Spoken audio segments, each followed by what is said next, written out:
दोस्तों आज की इस वीडियो में मैं डिस्कस करने जा रहा हूँ एवेन्यू सुपरमार्ट्स लिमिटेड कंपनी के क्वार्टरली रिजल्ट के बारे में, जिसको हम सभी जो है डीमार्ट के नाम से भी जानते हैं। इस कंपनी ने अपने दिसंबर क्वार्टर 3 के फाइनेंशियल रिजल्ट को कल के दिन में यानी कि 11 जनवरी को डिक्लेयर कर दिया था, जो कि काफ़ी शानदार और ज़बरदस्त देखने को मिला हुआ है।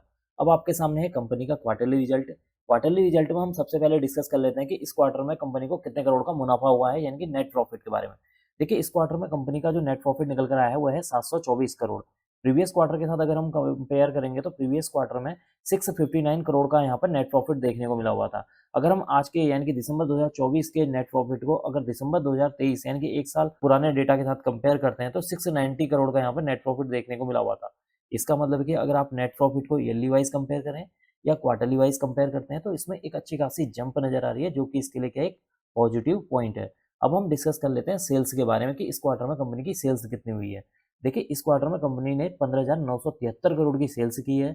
अगर हम इसको सितंबर 2024 के साथ कंपेयर करते हैं तो सितंबर 2024 में 14,444 करोड़ की सेल्स हुई थी। अगर हम इस सेल्स को दिसंबर 2024 की सेल्स को दिसंबर 2023 की सेल्स के साथ कंपेयर करते हैं तो 13,572 करोड़ की सेल्स देखने को मिली हुई थी। इसका मतलब कि सेल्स को भी अगर आप ईयरली वाइज कंपेयर करें या क्वार्टरली वाइज कंपेयर करते हैं, उसमें एक अच्छी खासी जंप नजर आ रही है, जो कि इसके लिए एक पॉजिटिव पॉइंट है। अब हम डिस्कस कर लेते हैं एक्सपेंसेस यानी कि खर्चों के बारे में। देखिए, इस क्वार्टर में कंपनी ने 14,755 करोड़ के खर्चे किए हैं। प्रीवियस क्वार्टर की बात की जाए तो 13,351 करोड़ के खर्चे थे। प्रीवियस ईयर में देखा जाए तो 12,453 करोड़ के यहाँ पर खर्चे देखने को मिले हुए थे। इसका मतलब कि अगर आप खर्चों को भी जो है ईयरली वाइज कंपेयर करें या फिर क्वार्टरली वाइज कंपेयर करें, वो यहाँ पर बढ़ते हुए आए हैं, क्योंकि कंपनी की जो सेल्स है वो यहाँ पर बढ़ती हुई नजर आ रही है। अब हम डिस्कस कर लेते हैं ऑपरेटिंग प्रॉफिट के बारे में। देखिए, जिन लोगों को नहीं पता है कि ऑपरेटिंग प्रॉफिट निकलता कैसे, उन्हें मैं बता देता हूँ। कंपनी की जो सेल्स होती है उसमें से माइनस कर देते हैं एक्सपेंसेस को, तो निकल कर आ जाता है ऑपरेटिंग प्रॉफिट। तो इस क्वार्टर में कंपनी का जो ऑपरेटिंग प्रॉफिट निकल कर आया है वो है 1217 करोड़ का, यानी कि 1217 करोड़ का यहाँ पर ऑपरेटिंग प्रॉफिट देखने को मिला हुआ है। प्रीवियस क्वार्टर में देखेंगे तो ये 1094 करोड़ का था। प्रीवियस ईयर में देखेंगे तो 1120 करोड़ का यहाँ पर ऑपरेटिंग प्रॉफिट देखने को मिला हुआ है।